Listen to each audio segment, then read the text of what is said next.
এই আধিপত্যবাদের বিরুদ্ধে লড়াই, এই লড়াই মাত্র শুরু।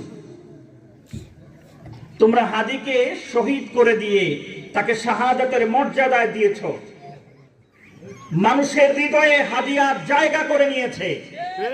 কিন্তু তোমরা একটা মারাত্মক ভুল করেছো। সে ভুলটা কি? প্রত্যেক ঘরে ঘরে এখন হাদি তৈরি হবে ইনশাআল্লাহ। প্রত্যেক যুবকের হৃদয়ে এক একটা হাদি। কথা বলো ঠিক কিনা? যুবক নয়, দাড়ি পাকা মুরব্বীও আজ দীপ্ত কণ্ঠে বলতে চায়, আমিও হাদির মতো হতে চাই। কথা বলেন ঠিক কিনা? আল্লাহ আমাদের হৃদয়কে হাদির মুক্ত উন্মুক্ত করে দাও, বলেন আমিন।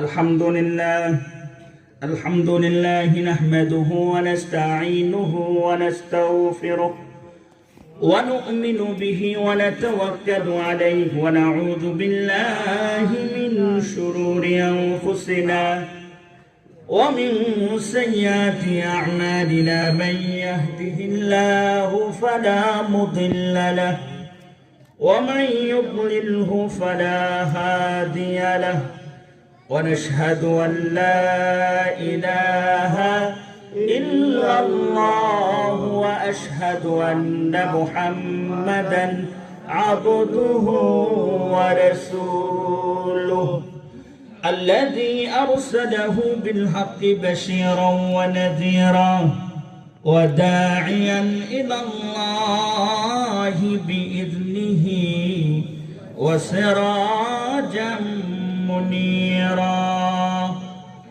فقد قال الله تعالى في كلامه المجيد وفي فرقانه الحميد: أعوذ بالله من الشيطان الرجيم. بسم الله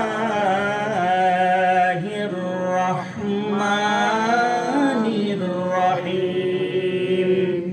وما نرسل بالآيات إلا تخويفا.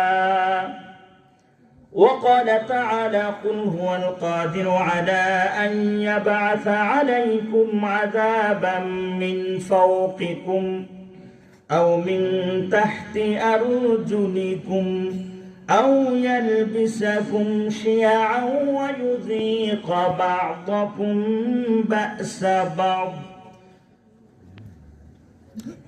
وقال النبي